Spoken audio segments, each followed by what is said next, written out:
श्री सद्गुरु महाराज की जय। योग हृदय वृत्त केंद्र बिंदु सुख सिंधु की खीर की अति न्यारी स्थूल धार खीनऊ से खीनऊ जे होई कब न हो पारी।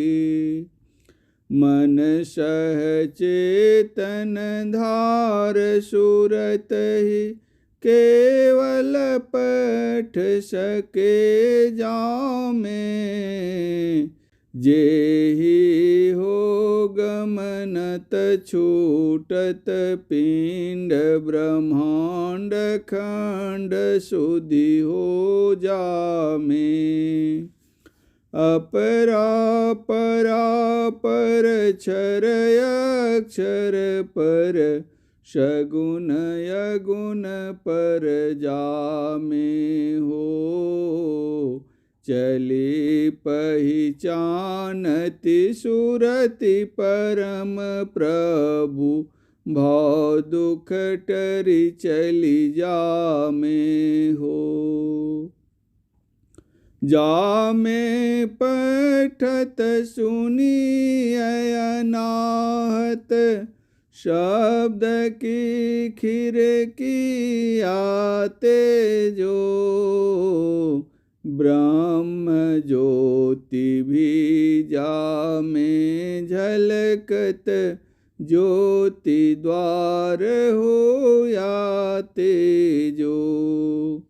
दृष्टि जोरी एक नोक बना जो ताक देखे आको सो में ही अति में ही ले द्वारा सतगुरु कृपा पात्र हो सो। योग हृदय वृत्त केंद्र बिंदु सुख सिंधु के खीर की अति न्यारी स्थूल धार खीनऊ से खीनऊ जेहि होए कबहु न हो पारी। भावार्थ। आज्ञा चक्र का केंद्र बिंदु सुख सिंधु परमात्म पद में जाने का विलक्षण द्वार है। शरीर में फैली हुई स्थूल चेतन धार कितना भी सूक्ष्म से सूक्ष्म क्यों न हो उस द्वार से कभी भी गमन नहीं कर सकती है। मात्र मन के साथ सिमटी हुई चेतन धार अर्थात सूरत ही उसमें प्रवेश कर सकती है, जिस होकर गमन करने पर पिंड शरीर छूटता है और ब्रह्मांड के सभी खंडों स्तरों का ज्ञान हो जाता है।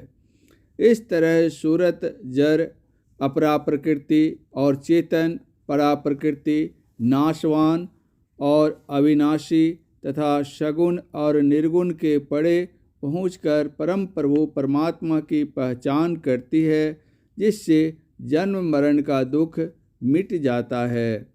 आज्ञा चक्र में प्रवेश करके ही अनाहत शब्द सार शब्द सुना जाता है, इसलिए आज्ञा चक्र को शब्द की खिड़की कहते हैं और इसी में ब्रह्म ज्योति भी दिखलाई पड़ती है, इसलिए यह ज्योति का द्वार भी कहलाता है। दोनों दृष्टिधारों को एक बिंदु पर जोड़कर जो सूरत से वहाँ निहारता है, यानी उस द्वार को एक टक देखता है।